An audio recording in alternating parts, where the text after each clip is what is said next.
What's up, everyone? Kevin Carrillo here, and welcome to another episode of the Cannabinoid Connect podcast.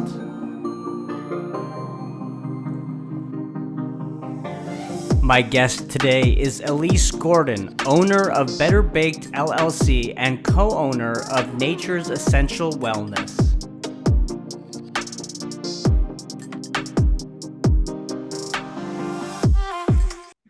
Elyse Gordon, welcome to the show. Thank you so much for being on. Thank you, Kim, for having me. I'm very excited to chat today. Yes, It's gonna be fun. it's going to be very fun. We have a lot of good time here to dive into a lot of topics. But before we do, I do want the audience to get a sense of who you are and your background. I know that you're huge in the creative arts space. So yeah, why don't you kind of talk through your background and who you are? Well, thank you. Was kind of a Renaissance woman slash jump into a lot of things. My background basically started in real estate development. My father was in it. I was very involved in it. I worked for a lot of builders and I did mortgage lending, and it went on for a long time. Side selling items of any nature. I'm always into sales. It was really a big part of my liking. So I did a lot of that. And when I was ready to get out of real estate or wind down or retire, and that was probably '07, '08, I was kind of sidelining it with some catering because I'm really a foodie. And so I was then doing real estate, and then I was talking developers into letting me cook and do a broker party, and I'll do the food and I'll sing with the trio and I'll sell your condos. So we had an open house and I had all the food set up, and then I would go, hi, this is a 3-bedroom, 2-bath, da, da, da, la, la, la, and sing with them and then jump back. And it was a crazy time, but really fun. So it was like kind of rolling all my things into one big party package for what I like to do. Like So an entrepreneur, it sounds like a natural entrepreneur. yeah, kind of a serial have to always, like, even with what's been going on, it's like I have to keep thinking of, oh, here's something that could pop off of what we're doing right now. So it is constantly those ideas. And as I was winding down and thinking, well, I could kind of keep this catering thing going. It was called Cougar's Cooking in Stilettos, and it was for parties of 50 people or less because the bigger cater companies did not really want to touch the small groups. And then it kind of led to, I was using it for helping plan my high school reunions. And at one of the reunions, my classmate is who brought it up, who we really were not friends, and asked if I wanted to do an edible company because she saw I had a catering card, infused marijuana. And I was like, sure, hey, why not? Who had any idea? I didn't have any. Did you have any? So we jumped in. Did you have any hesitation initially when she approached you, like, oh my gosh, maybe there's too much stigma in that industry? Or were you like, let's go for it, man? Why not? Well, of course, it just sounded like food and weed and wow and sure. I didn't give it two thoughts. We weren't even friends. We didn't know anything about each other whatsoever. And we did 10 years. We were one of the first licenses for an edibles company, Better Baked. And sort of in the sense the rest is history, and it led to doing infused parties and private parties. And then it rolled over about 7 years ago into the hemp when nobody was doing it. And, you know, we were introduced to it through early connections, and when oil became, nobody even knew what that was. You know, we were slipped like a sample from a lab of, it looked like amber from the Jurassic Park, because that was like the movie that was out when that started to kind of hit the market. And so we were like, oh, what do you do with it? And it started being applicable for food, and that's what we started to use it in. And then how things started to grow, and we did a 10-year term as I think, in the cannabis space. Um, I was 6'2" when I started. I'm 5 feet even now, so they reach up pretty good. Right. And so now I kind of took my cannabis THC company to the end of December and retired my number like a good quarterback would do at the Hall of Fame. And I kind of am now diving more into the hemp world, only flavored by mushrooms, because of course I'm a cook. So all these things are kind of going to work together in a nonprofit that will help caregivers with burnout and compassion fatigue, you know, all those things that are bringing those people that are on 24/7. And that's kind of how the rescue soup end of what I do became part of the arm of a nonprofit that does that, because it took that step. So that's kind of what has brought me to us. Right. No, and that's an incredible story. It just sounds like you're a person that sees an opportunity and doesn't take any time to seize it, right? And with that opportunity that you had with your former classmate that you mentioned.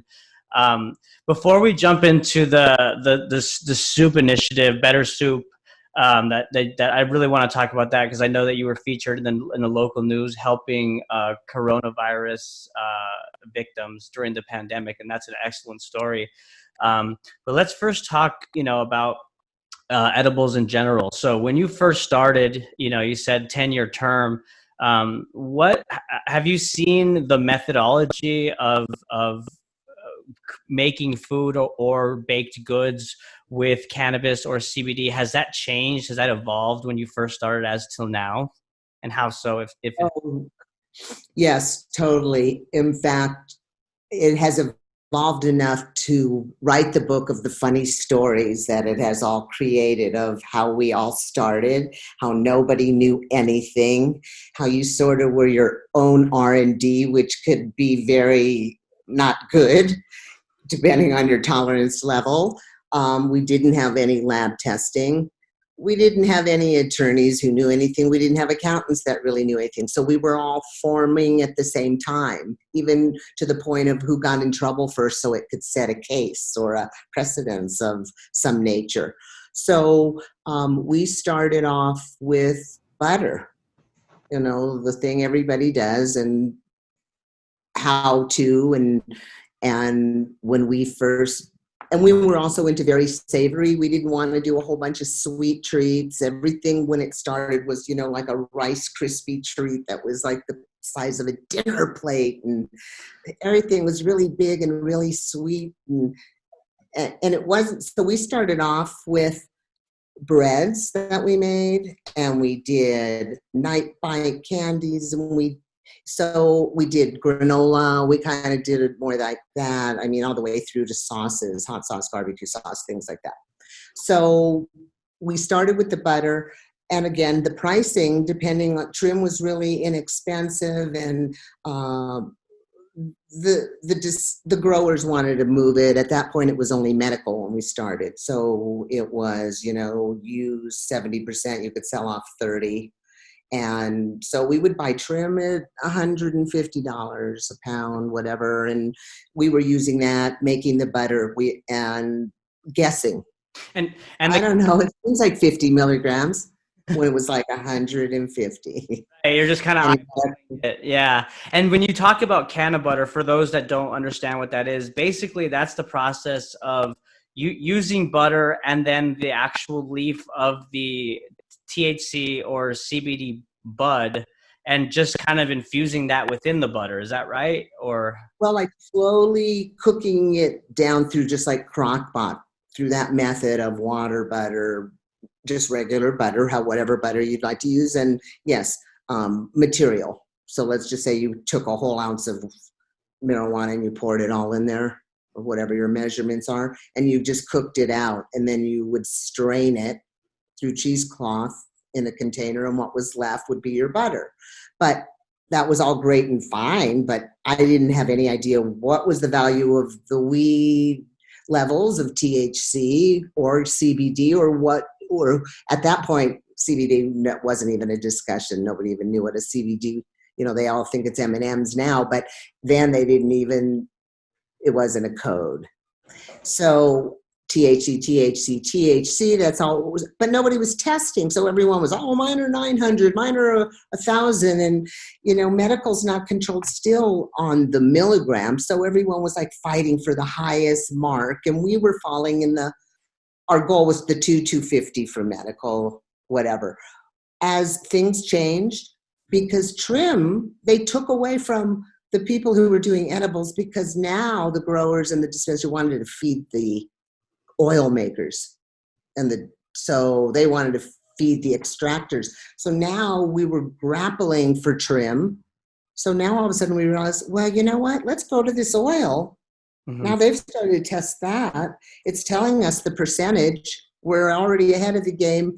And then the testing kicked in, which is necessary to know where your levels are. I don't have any downside on the need, just the procedure. Sure. So that changed throughout it, and then it was way easier to dose. And then when rec played in, it changed the game because everything had to be only 100 or less and no more than 10 milligrams per serving, however you dose that. So we had to take bigger things that were medical, figure out how to make them smaller. Could they be singled out, or did they have to go bye-bye because they weren't viable products?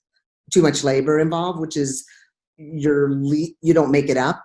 You want to get as much labor out of your products as you can, because that's your biggest waste of dollars, unfortunately, because you can't do any write-offs. Everything in this industry has nowhere to go. That's what people don't understand. We haven't budged ahead for banking, except maybe more in the hemp world, but yet I'm seeing accounts left and right getting kicked out of the bank. Yes, it's okay to mail constantly confiscating packages. So we're still dealing with it. We haven't gotten over the hump. And my biggest push is, do you know the reality of why you're getting in cannabis? And it's not just these dollar signs that are not there yet. Are you willing to still climb the hill to get there? And if you are, here are what it takes to get there, because they're not easy steps getting in today. We set up the tracks for people to understand there are sets of rules. Now you've got attorneys. Now you've got accountants. You've got all these people that have built the steps. And one of the most important things they should think next to their attorney and their accountant is someone who's had 10 years of experience. Mm-hmm. That's a valuable player. We were all scrambling of just throwing the dice of what would work. What are you going to get in trouble for? What didn't we follow? Oops, that method doesn't work. Oh, that doesn't mix together. So all those things. Yeah, and I mean, in any industry, right, when you start out, you're kind of learning as you go. And it sounds like your perspective and your experience, you were right at the forefront of the edible market, right? Especially being one of the first companies licensed in Denver. Mm-hmm. A lot of the learning lessons that you're talking about, I mean, we have you and others to thank for laying that groundwork, so that we, the plant is more legitimized now in certain capacities. I know that there are still struggles, obviously, but we're trying to get over those humps, and that's really what this podcast is intended for, is to really educate people around the medicinal benefits, the applications of the hemp plant. So, thank you basically for kind of going through all that troubleshooting, and I'm sure it wasn't easy. Oh, not only not easy, the number one thing to drive home, expensive is an understatement. The families that broke up, the divorces, the homes that were lost, it isn't all about jail time. That kind of was that period. A lot of people paid. That was that stepping stone of the first thing. All that's going on right now with that social justice on that side of people being arrested for marijuana. The next step became legalized, but kind of in a shadow. And who's now taking those steps to lay the tracks so that we can have tax write-offs, we can have the right of a legitimate business, we have the right to banking, because my hypothetical weird question right now is, how does a company, or I'm sorry, an industry become an essential? That's a Schedule 1 drug. Right. Wow. Right. I'm just asking, but so that's kind of it. So we had to learn. We're not when we started in edibles, they didn't really go after the edibles with the rules. They went after the grows and the dispensaries, setting it up. And we were like, what about us? What about us? Well, once they hit us, they haven't let up yet. It's on it, changing, not necessarily really improving. It's such small steps, but it is really important. It's that the hemp industry doesn't understand that. They almost want to look at it as like, we're not them.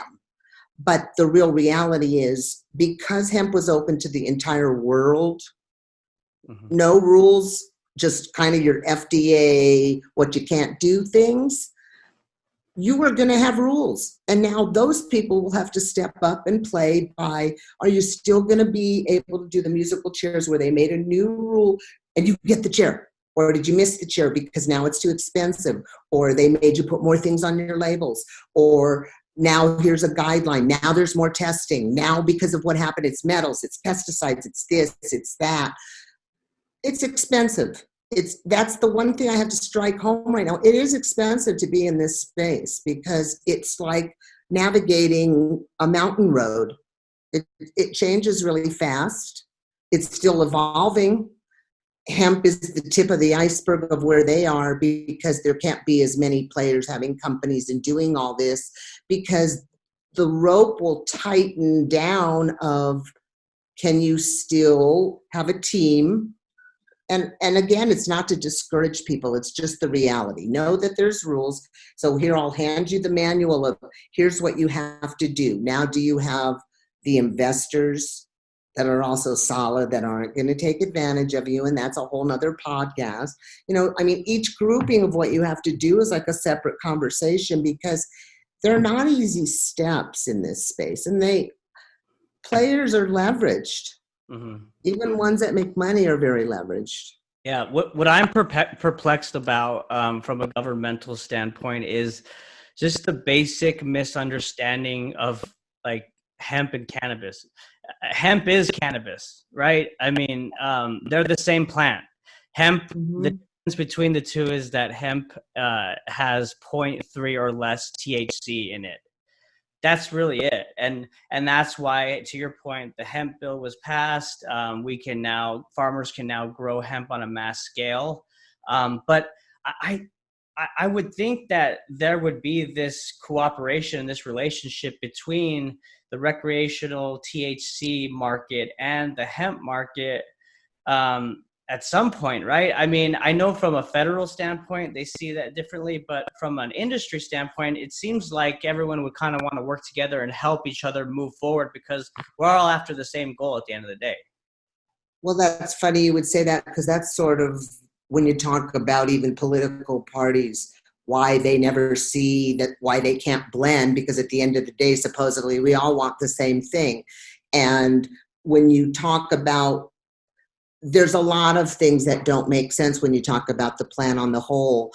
And hemp is the same thing. When you open a bag, there's the same. I don't know that I could identify it if I didn't know with the bags.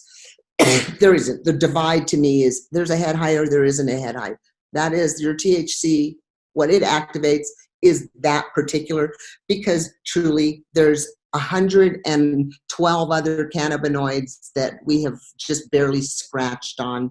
And now we would like to shift the conversations from THC, we know, CBD, we know. How about CBC, CBN, CBG, all these other things that will address other beneficial factors for the cancers, the dementia situations that they're working on.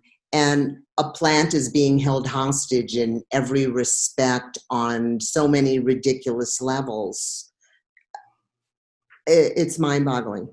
It's mind-boggling, and you only talk about the medicinal side of it. On the hemp side, in terms of the actual applications for products, right? For hempcrete, for building houses, cars, it's again, the word is perplexing, because it's amazing that we're in 2020 and, you still have the USDA trying to push regulation to even lower the federal mandate of 0.3 or less THC. I had geneticists on the podcast recently, and they're talking about that's virtually impossible because every cannabis plant or hemp plant has natural THCA in it, which helps protect the plant from UVA sun rays and whatnot. So there's just this big misunderstanding and misconception with. Well, it also will change a lot of the industries of what hemp can do. That's another thing. And another example would be on both sides. Okay, we have a medical and a recreational license, but it's a parallel billing system from the government and the city on everything we do. We're double tapped. And so what I mean by that is whether it's a fire permit, oh, well, you have to get one for rec and you have to get one for medical. But it's the same kitchen, but it's two different entities. But when you come in to put out the fire, are you going to ask me if this is rec or medical? Because this is one kitchen. Right. So, so that just gives you an example of why this is a gas guzzling, dollar eating industry. Okay, so you parallel everything with two licenses. So here's my example. I went in for testing for my rec and I was over the 100 by 15%. I had low or high. And I have the option that I can either go one more time where there's the way I can adjust it, or it's garbage side. Now, in my mind, does the plant really know it's not medical? So if it's over 100, why can't it go into the medical SKU and feed a patient?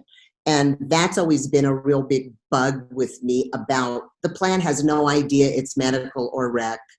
It only becomes that when you limit your milligrams or don't limit your milligrams of what side it can be on. Mm-hmm. You're throwing the dice with the consistency of the lab because unfortunately, they're not consistent. And it's not all their fault. Their intent is there. But you can send product in a few times from the same batch and still have homogeneity and not have the potency stay level enough. So they become the rulers. When they say it doesn't pass, you have a hard time proving it should have. Mm-hmm. And you're using the same recipe, and we use the same oil that was also at 97%, and we weighed it to be the same thing. How could it? So those are things that are just a small snippet of what people have to understand, how much you're fighting that barrier of each thing has to take its course. Hemp has the same issue in this respect. Okay, you have a whole 40 acres of hot hemp. Oh my God. Well, sorry, you're going to have to torch it. Well, you have a remediating companies that are coming on board is one. But again, why can't that go to an industrial hemp processor? Right. Why does it have to be waste and burned, right? When there's That's right. Right. So here's, in a sense, to segue, I am now getting the eye opener of my life of the food waste. Oh my God. What I'm asked to go get and go pick up that are contributed from these stores and these restaurants. My head is in a whirl, and I'm one city with 6 major stores that are contributing. What are they throwing away in every other place? It could feed every person on this planet, which tells me how poorly the health rules are set up of the distribution of who's allowed to have food from the source, instead of going through a third party to be handed off as like a nonprofit. Mm-hmm. Because they can't even go directly to them. So that's been another now, oh, please don't give me another mission. I want a vacation. 10 years. You need finally planned a vacation, and I got COVID out of it. Once the travel restrictions are lifted, you need to go to the beach, take maybe a week or two, hit the reset button, and then come back, and then you can continue to try to change the world, Exactly. I mean, I'm just always in for the fight. If I can't do that, it's the guys mowing the HOA here, whatever. I'm jumping to make sure somebody straightens out something all the time, because that's who I am. Well, I can definitely tell, I can sense your passion and your frustrations with the regulations that are going on.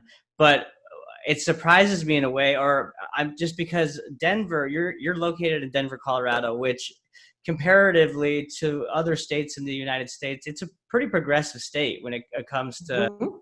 cannabis laws and whatnot. And so, Right.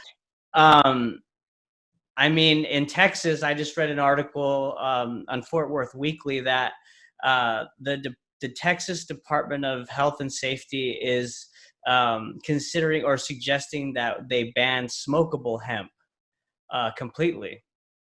So there's another kind of curveball, right? Because An awesome alternative to people trying to get off cigarettes. I agree, and that's what I wanted to ask you. So, from an edibles perspective, I mean, talk about the medical benefits of consuming a cannabinoid through digesting it as opposed to smoking it.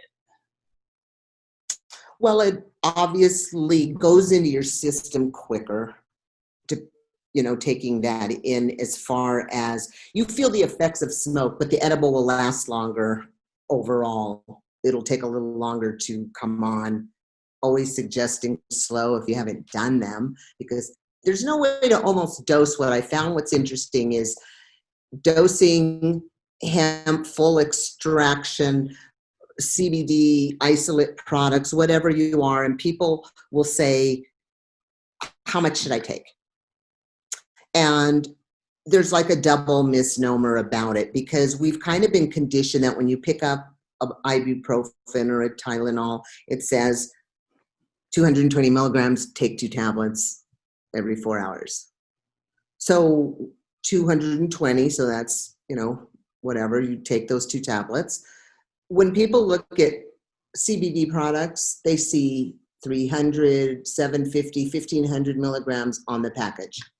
And then they call and they say, well, it's not really working. I have to take too much, and I feel like maybe I need to move it up. And I'll say, well, what are you taking? And they say, well, I'm taking now like 750 milligrams.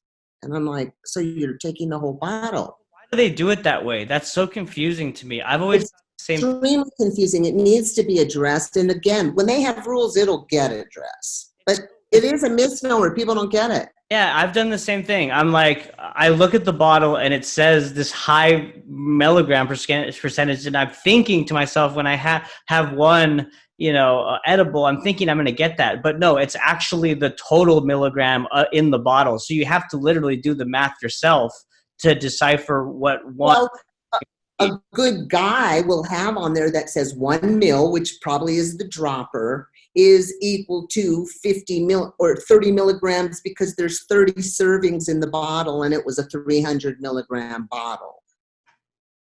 But but the print gets so small, they don't really see that. They're kind of looking at ingredients, whereas you've been conditioned when you look at a bottle on the shelf, the 220 means the tablet.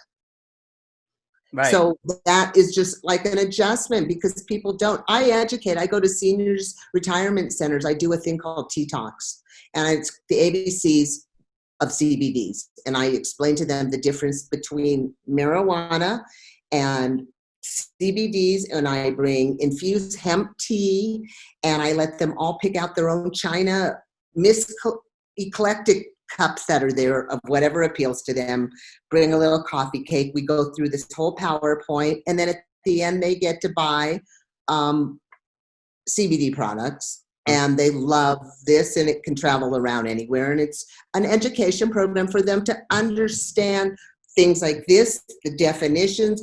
There's no stupid questions. What does CBD mean? What does cannabinoid mean? What, all these what's a terpene? Yeah. Education is so important. I totally agree with you. And so just to follow up on the labeling of the CBD products, like how we were just saying, the totality of the milligrams as opposed to individually saying, like, that's the FDA, right? I mean, ultimately the FDA has to approve, and they don't necessarily write that milligram or the nutrition facts, do they? And if so, why? Well, no, right now FDA is not taking their stance on the milligrams. The point on that is more like, they don't really want you to put CBD on the bottle or state of cure this really cured my shoulder. You know, they don't want you to do the facts. So is that why they complicate it? And is that why you think maybe that's a tactic, like to put the total milligram? No? I don't know. I don't think so, because truly, if you turn the bottle over, a good manufacturer that you want to be with that works out of a GMP kitchen and really follows FDA to whatever the baseline little things they've done, because they're not approved of it. So it would be that it does have a COA on it still, and you know where the hemp came from, and you know what's in it, and you know what cannabinoids it pulled, and you see the percentage, and a good company will QR that on a label now, you know. So those are the things that have become better of what you're starting to see, that you have to start to see. You need to know the source. You need to know the connection. That's kind of what my store, Nature's Essential Wellness, is, of scrubbed products of Colorado, that I know everybody that they made it. I know the farmer, I know the source, I know the sales. Even when I go to Illinois and I know the farmer who has 3 million square feet of greenhouse, and I'm getting, because we go there and we visit with him, so that when you come to my store to buy it, it may be 10 brands, but they're all no-brainers of all the right things. And you go on Amazon and I read those labels, and they put hemp oil, hemp, which could be seed oil, which has no value of cannabinoid value. They put full hemp extraction. They use all these buzzwords that the general public, for the most part, has no idea. Right. So there needs to be the education. That's my love, to get people to understand, when you say no, know why you said it. Mm-hmm. Yeah, and I mean, you got to continue to do those meetups and those get-togethers where you're talking about all that education, because it's so important. Especially at the younger level with our kids. Obviously, you know, with THC, there needs to be regulations, just like there is alcohol, 21 years or older. But even with alcohol, you know, we have programs in place, and parents are having discussions with their kids where they're educating them around the effects of alcohol and the addiction, you know, potential and whatnot. And, you know, I think that it should be treated the same way with cannabis as well. Oh, I totally do. Yeah. I mean, last night we went out to just take a walk, and if you're smoking marijuana, it's like, oh, there's some kids over there, or oh, wait, put it down. Just as against, oh, well, we're walking and drinking a beer or something, and it's okay. It's just so justified. Right. And it's always been an issue with me of, when you come out of a party where people have enjoyed cannabis, they're not usually rolling out and fighting and hitting the streets and breaking up stuff, as when people roll out of a bar at 1 and 2 in the morning and are so aggressive. And so I don't understand the divide of, so it always comes back to who's paid to make this not happen. Right. Why is it a fight? Why with so much money on the table and funding all these cities with dollars that are coming in, are we fighting so hard for banking? Mm-hmm. You know, all these things that are just, I don't understand it. Everyone's trying to be a legitimate business, and they're getting robbed left and right, and like, that's okay. Right. Well, it's funny, even the stereotypes among, so you just talked about the stereotypes between THC and alcohol, but I've even seen, like, with like your example with THC, if some people are caught smoking, they're putting it down. Oh my gosh, I can smell that reefer. You're a pothead.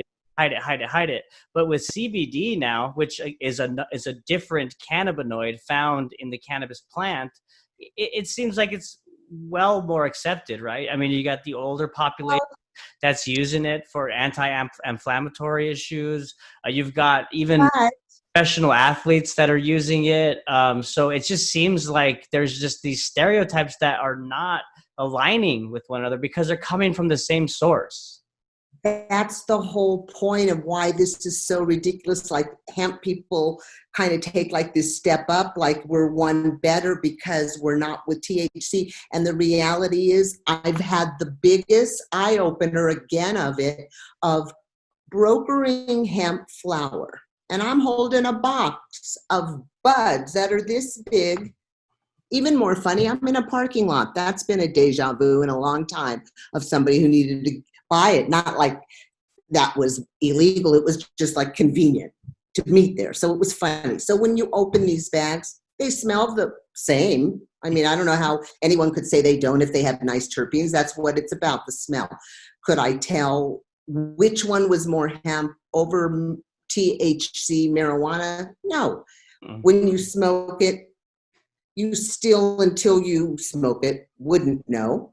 And when you're standing on a street corner or a wherever, you could still be raced upon by somebody because it still does, it has everything that marijuana has because we've all stigmatized it. Right. So it's still not like it's comfortable if you're standing there with a hemp cigarette. It's still sort of, the natural reaction is to put it forward. You know, we're not until someone questions it and you say, oh, well, it's a hemp cigarette. Why should I feel uncomfortable about it?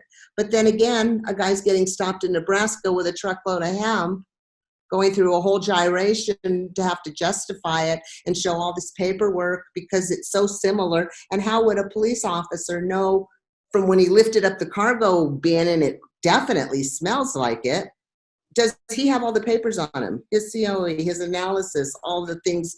So they are very parallel. There's not even a question.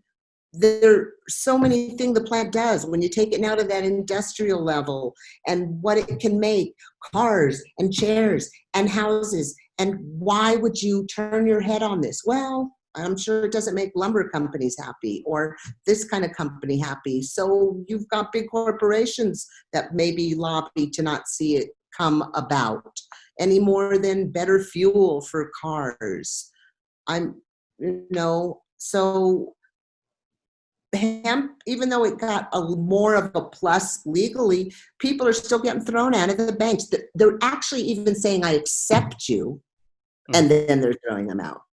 And then, oh, by the way, not only am I throwing you out now that we really realize we can't have the hemp business here, but we're going to have to take out your 2 savings account, the checking, and oh, by the way, you're on a note that your brother's car loan is, and that's going to have to be moved. And the only thing we're willing to keep is your mortgage payment. Right. Yeah. I mean, that injustice is happening everywhere. I actually, I subscribe to, it's called Marijuana Morning News. The host is Brooke Bergsteller. And one of the episodes, they talked about this farmer in Oregon who is suing 2 counties right now for millions of dollars because the government illegally burned his hemp crop down, thinking it was THC. It was hot. His plants were hot, and they weren't. So, you know, that's an entire yield that he lost, a whole harvest, simply because of the misinformation that the education. Yeah. You know, when he could have shipped it to a processor that does hempcrete. Mm-hmm. So, you know. Yeah. I mean, I know we do have a lot of ways to go in some ways, but, like you said, education is important. I think that platforms like this, where we really give people the opportunity to speak and talk about what's really going on in the issues, to educate these politicians. Because look, I always want to give them the benefit of the doubt, and they've got a lot to juggle, right? And there's a lot going on right now. And but where they should be open is they should be open to outside professionals who are living in the industries and working day to day.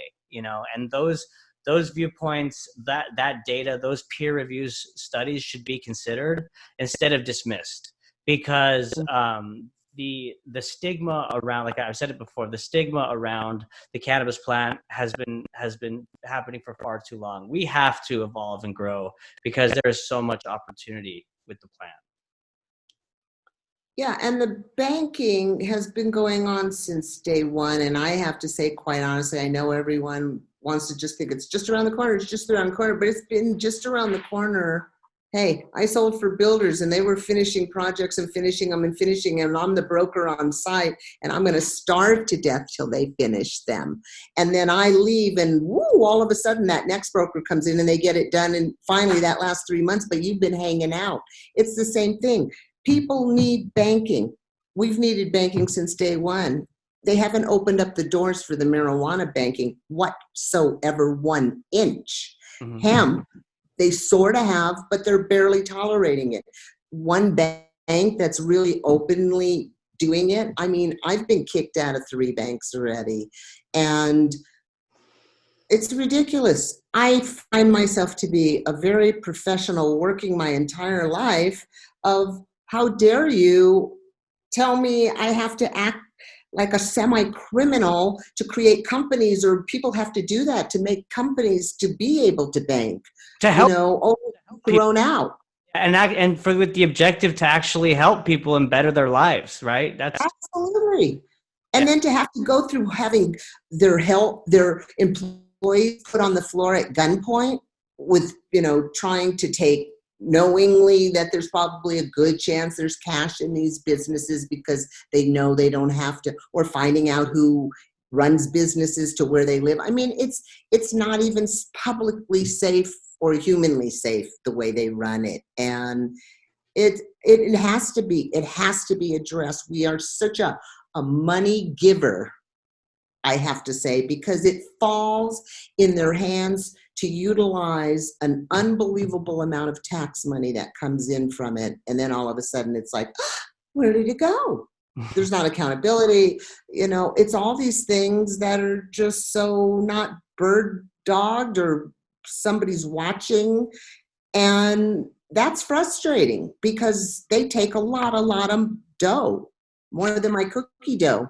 Is that what you're seeing, especially in Colorado, in terms of the taxation of recreational marijuana? Like, I think the taxation's way too high. It's driving people definitely underground, I'm sure. I find, again, when you talk about a lot of these other states, they're just not formulating rules either. So, I mean, that's why nobody's really jumping ahead. California doesn't want to follow rules, even if they're being put in place. So they've had their whole issue with what's going on there. And again, there are some simple fixes that the government needs to turn the key on to get this thing rolling. Why we are, giving 80% back to them because we can't write off anything but cost of goods. mm-hmm. That's the deep part that people don't understand when they get in. They think, wow, this place is selling so much. That's the first thing people ask me. Oh, you have an edibles company? Oh my God, you must be making so much money. And it's like, wow, you just must be really in the dough. And it's like, yeah, cookie dough. I mean, that really is the standard because it's not. There's expenses all the time. How often do you click into something? You finally got an account after 6 months. Ooh, change of management, relationship change. You have to build up. You have to build distribution. You have to know your labeling's working. Yeah. It's like the other side, but it isn't. And another reason it's more confining. Let's say there's 450 dispensaries or 500 wherever you are. That's your client base. You can't mail it on the cannabis side. Hemp is starting, they let you, but they don't let you. They let you till the 4th package gets snapped up and they send you a letter. So it's not like they write letters and they say, oh, FedEx is happy. Thank you, mail stuff. USPS is happy, mail stuff. 3rd notice, sorry, confiscated package. You're on or you're off. Are you helping? You're not helping. We're allowed to do it. We're not allowed to do it. So that's really a problem because there aren't totally these things in place. And the 2 triggers are taxes and banking. Mm-hmm. It'll change the game. And then it goes back to now, here's all the pieces you need to be in this game.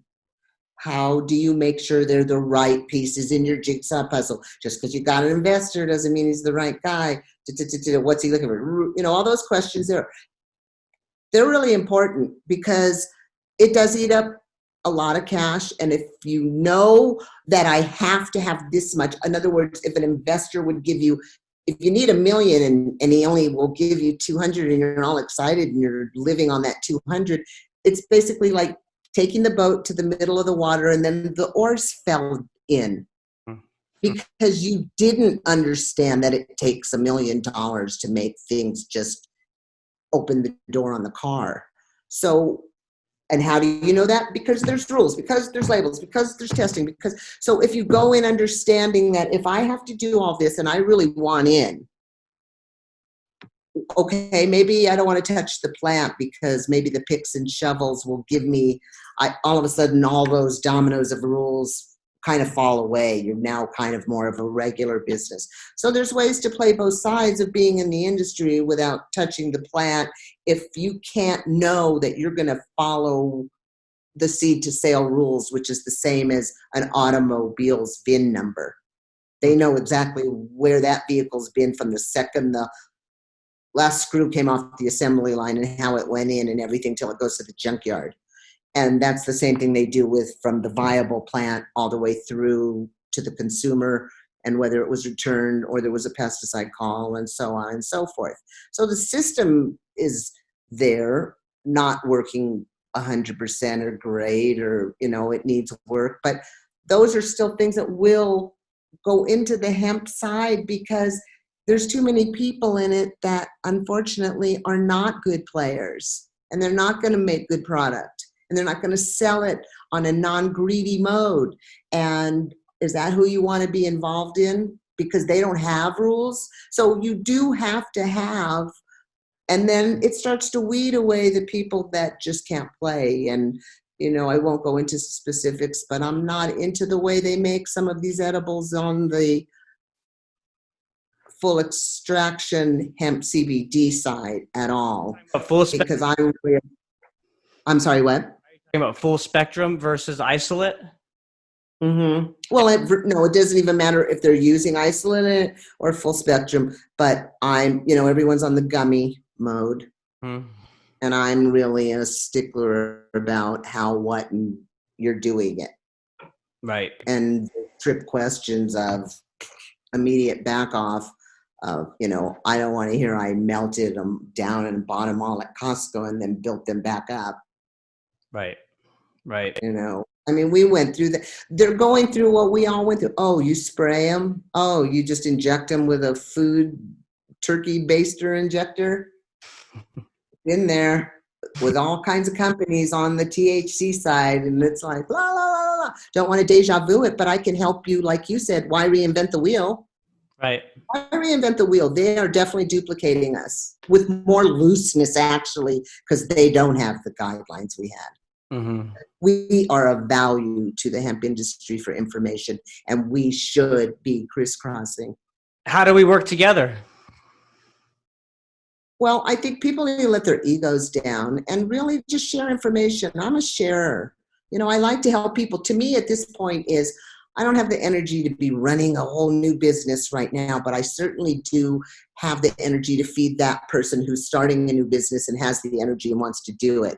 And I can give them the springboard of, here's how you do it. Here's a shortcut, not to be a shortcut, but a less hard way to do something that you need to do, from learning the trial and errors. Don't make it this way, or have your label be on a machine that you can keep changing how many you print. Just those kind of little things that all of a sudden saved a company some big dollars. And that's where I go back to when we had to look for an attorney or an accountant and no one really knew anything. Now, is it worth it to you to spend $10,000 to save $100,000? I think that's pretty good savings.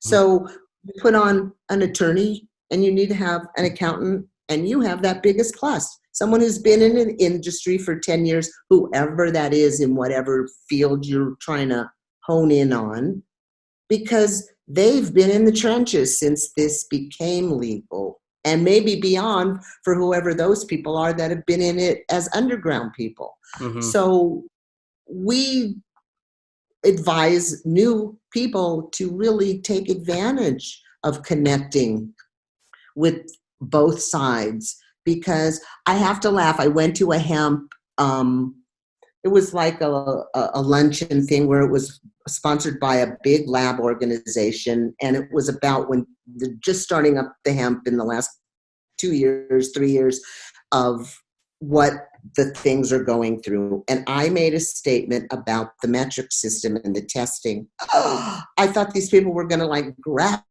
me and throw me out of the room. We're not marijuana, and that'll never happen. And it's like, interesting.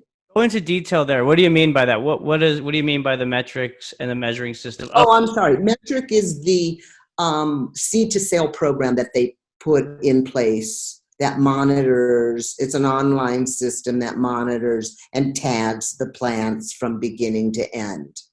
And in our case, it's the same thing. Where did we buy the trim? Where did it go? What did we make? How many products? Was it consumed? Did it get destroyed? It's that kind of system. And so it has to be a system in play for hemp just as much. You need to know where it's grown because you have the guys who are just going to, use Roundup on it or whatever. Don't you want to know that? It is things that are important because people, again, are using it for health Yeah. and medicine. I mean, So it's important. I do think USDA, don't they have like a list of approved pesticides for Yeah.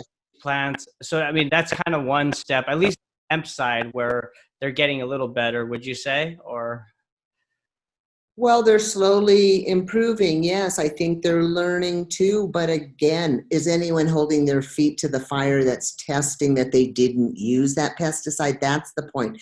These are what you're supposed to use. But Johnny uses this spray because it really gets rid of his bugs and he doesn't care because no one's monitoring him. They're only putting out a list. You're not required to test it to know that you didn't use it until there is required testing. Now you want to be one step ahead. You do test your hemp. You show what's in it. You show what pesticides you use because you're proud of the product you're growing and selling. And that's, for me personally, the end of the day. I don't want to deal with the people that are just in it for thinking they're going to have money and then they're ripping off the farmer and they're disappearing. And It's important to know you're ingesting it. It could get me on a whole nother level of butane extractions and this one, and they're always saying how all these extraction methods with chemicals quite honestly are taken out. But then in 5 years, what do you hear? Because you don't know, because we haven't all been doing it long enough. Then you find out when it becomes carcinogenic when it's burned over 500 degrees. Oh, well, that's what that product does. Or, oh, you shouldn't smoke MCT oil. You can ingest it, but you shouldn't smoke it in a vape pen. Oh, how many people know that? So that's the things that every side has to know. I find, why work hard if you work smart? Right. And if you've got it at your door to make a relationship, why would you not take it to have the discussion of really how similar we are? And that's where I think that some of these states that are not THC marijuana friendly right now, where they're positioned in a unique opportunity, because if there were some type of national committee or national association that had a mix of experts in the recreational THC space as well as the hemp space, it seems like they could kind of work together to formulate a playbook to say, hey, look, this worked in Colorado, it didn't work in California, here's where we're struggling, in addition to what you're saying of the taxation and the banking that are big issues. But I think that an overall playbook of just learnings and lessons from what other states have already gone through in the last couple of years would be tremendously helpful, And the template doesn't change in this respect. Whatever your state guidelines are, here's the template of just how to apply them to what your rules are. But if they're asking you to do this, this, and this is how you would do it, or you would approach it or integrate it. That's what becomes the advantage of the knowledge. And that's what I feel is the strength of somebody who's got both sides, because I haven't said deja vu so many times as when I'm dealing with some hemp stuff and something happens and I'm like, oh my God, it's a deja vu, because that's going to get popped, or this is going to happen, or now it just happened. See, I told you. So it becomes that it really, one of the best attorneys, and I love him to death, and here in town was doing a roundtable. And when we met for the very first time about the whole hemp coming on board, we both agreed, don't make this a deja vu of the marijuana industry. Instead, mirror it and take away what you can utilize and then make it something else, because it's like they don't want to be identified with this stoner thing, or I don't even know what the fight really is, because I don't like to get into drama. Sometimes it's why I don't even join groups and all these things. Labeling. It's a lot of labeling and stereotyping. Yeah. It's a plant that is really beyond most people's brain, including myself, to wrap your arms around how much it can do. How can a plant be medicinal to your insides and then build a car that looks like a Lamborghini, and a house that I'm living in, and clothes that I'm wearing, and plastics that can go back in the soil? That's pretty amazing. And why the government can't tune in tells me because they're not getting enough out of it yet for some reason. No, especially when the governments here in Texas meet on a biannual basis every 2 years. So it's really kind of hard from an education standpoint with all the other issues and complications and legislations that they're facing, so the whole system kind of needs just a reset, but that's broken. Yeah, that's another whole day of 2 weeks. Exactly. But I think, go ahead. Oh, no, just that we do have a viable plan here that can do so much, and we do just need to keep still fighting and educating, and even our, lawmakers to understand and have the conversation so that they can attempt to push it forward, because it's beneficial to everybody. You don't have to choose to do it or have it or use it or intake it or wear it, but know what it does. Yeah, I think that, and once that education is impaired or instilled into them, I think they're going to quickly see what were we thinking, because the economic impact is going to be tremendous, right? I mean, especially in the tough times that we're living in now. So I think it's just a matter of. And all the big guys are positioning for it. They're all kind of lining up at the horse gate, waiting for those gates to open, to run. But they can't make a move without banking. They can't. Right. Especially if they're accountable to shareholders. Right. Yeah, their hands are tied at that point. So they can position themselves. Mm-hmm. Well, I want to give you the floor to talk about your foundation and the initiative Rescue Soup. You were featured recently in the local news in Colorado for helping people out during the pandemic. You want to talk about that? I would love to. It was an interesting first experience of how it came to be in play. I was asked to be on the board, as I had said earlier, with kind of a yes-no of the Zwisky Foundation. And they basically, their platform is caregiver burnout, compassion, and fatigue. And we know it's a major problem in this country also. And I have a friend who's very passionate about it, and it's his organization.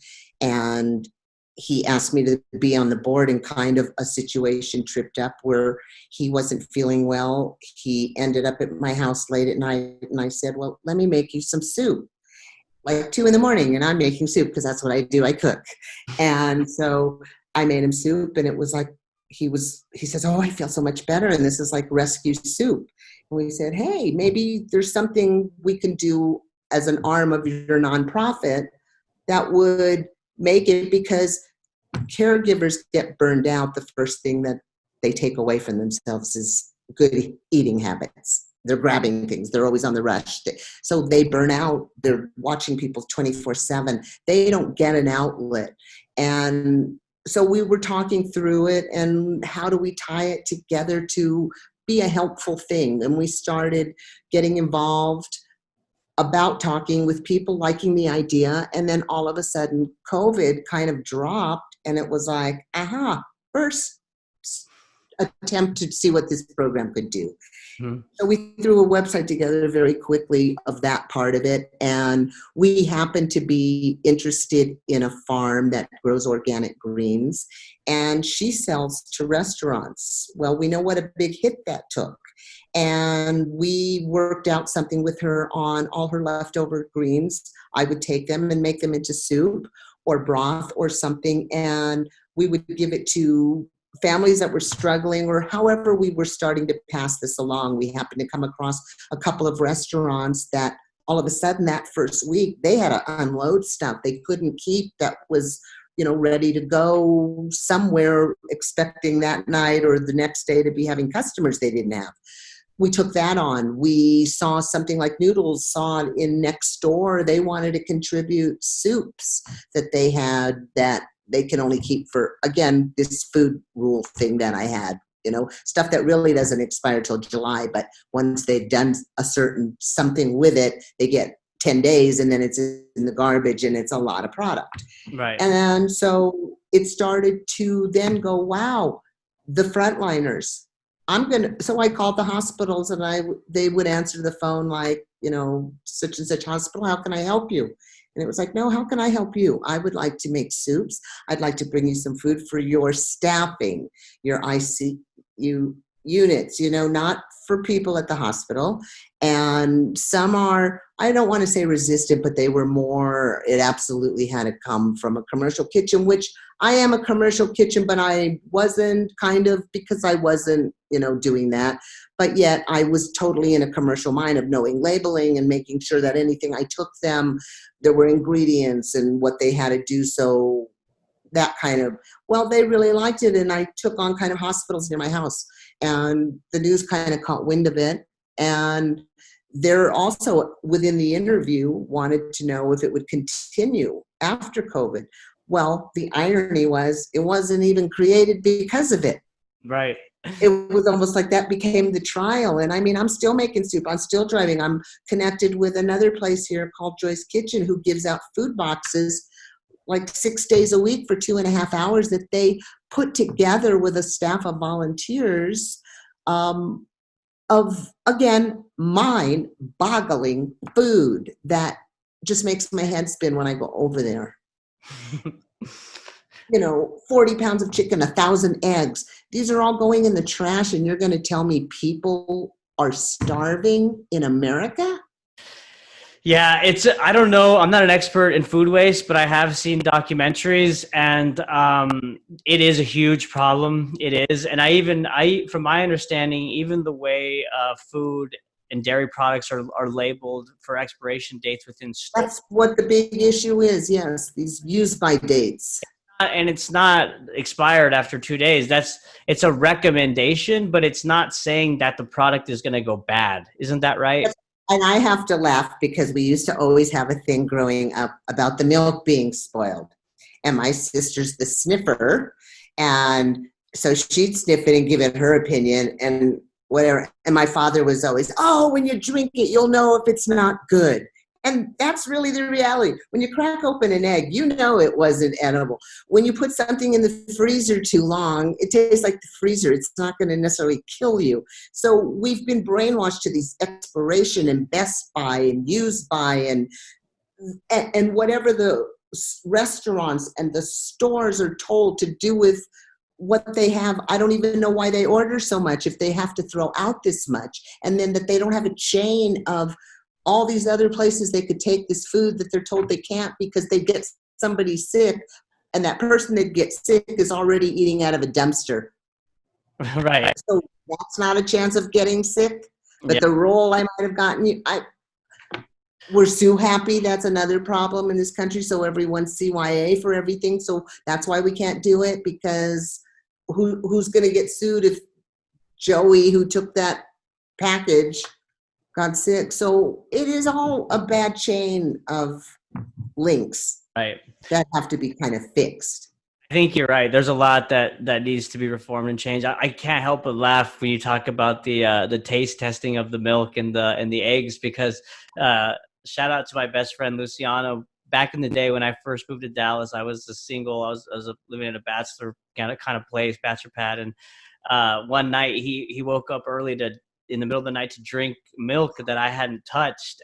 And he had the unfortunate of drinking sour old milk, and he never has let that down. But again, I mean, yeah. So, but it looks like we're just about over time. Elyse, is there anything else that you want to leave the audience with? Maybe plug websites or social media for our audience to follow you. Sure. I like, questions. I do consult with companies to take and help them through the wave of either sides on those. I can be reached at Elyse at betterbakededibles.com. I can be reached at Elyse at naturesessentialwellness.com. My personal Elyse Gordon Holds Facebook page. And if you're looking to get in the industry, I wasn't here to discourage you. I was here to educate you that look deeper than the surface, that it's just really important to understand why you're getting in, what are really the reasons, and research it, because it can eat you up really fast until things change and ease up to make it. I want to jump back, if I can, do one quick thing. When I was making that thing of the difference between cannabis, if you have 450 dispensaries and that's the only clients you can have, it's not like going over state line to sell Levi's and Dockers, where if you don't get the client, you'll just go over there. You're locked in. And if they walk away from you and don't want to do business, you're not increasing your audience. It's gotten smaller. Mm-hmm. So it's important to know how far you can reach with what side you're on, because you can't go over state lines with cannabis, THC, as you can go over state lines with hemp. Right. So you can still do that. So you have to look at all these things of why you're getting there. Am I better off in those ancillary positions or actually touching hemp or marijuana? Mm-hmm. What's my real game plan? Who are my players? And you've got to get in with people you trust. And it's hard to weave, and you need to weave it really hard. That message has been echoed from almost every guest on the show, in that, take off the rose-colored glasses. There is opportunity in this space, but you have to be smart, just like in anything else, right? Like you said, make the right contacts that have the best quality of products. Make sure you're banking with someone, especially on the hemp side, that's friendly in your industry. I mean, all of those components that are just kind of essential business understandings and operations is what you need to think about. If it was easy, everyone would do it. And we've seen that a lot of people have tried and a lot of people have failed. So. Right. And that's the funny thing right now with hemp, because everyone is trying to do it. Now, who will be the real players when the rules tighten up, because they'll have to put them in play? FDA will play a little bit more. General things will come in that will play a bit more. Are you still enjoying doing it now that they just kind of tightened your box up and now you've got to put a circle through it a little bit more? It's challenging. It's really challenging. But I really like that we had to make left turns all the time. It's aggravating. I mean, there were plenty of days we were like, let's done. And then you come in the next day and go, okay, let's just dust off and let's go back through this and figure out how we can now make that 300 milligram be 100 milligram bar cut into 10 pieces. Because that's how sometimes you have to change. You may have to pull something completely out of your line. Oh, we used to make tinctures with alcohol. Then they stopped letting you use it. Why? Well, that's okay. I only have 5,000 bottles. So, how much do you ramp up? Those are all important things, whichever side you're on, and just take all of those things. If you can answer all the devil's advocate questions, it's never hard to go forward. Mm-hmm. But can you always answer those things that, well, what if? Just so you know, are they answerable, or is that's just what it is because the trailer park is behind that house? Right. It won't be anything different till they sell it. So do you know all those answers? Mm-hmm. And I wish everyone success in this space. Yep. And not everyone does have the answers. And that's why we have people like you on this podcast to share the knowledge and share your experiences. We're all learning together and we're all trying to get better. And so, absolutely. Elyse, we really appreciate you, and I appreciate your time. And I really appreciate your time. Yes. Well, thank you. Come back. Yes, we want to have you back again for sure as things evolve. So, all right. Absolutely. Thank you so much, and thanks, audience, for listening. Okay. Bye, guys.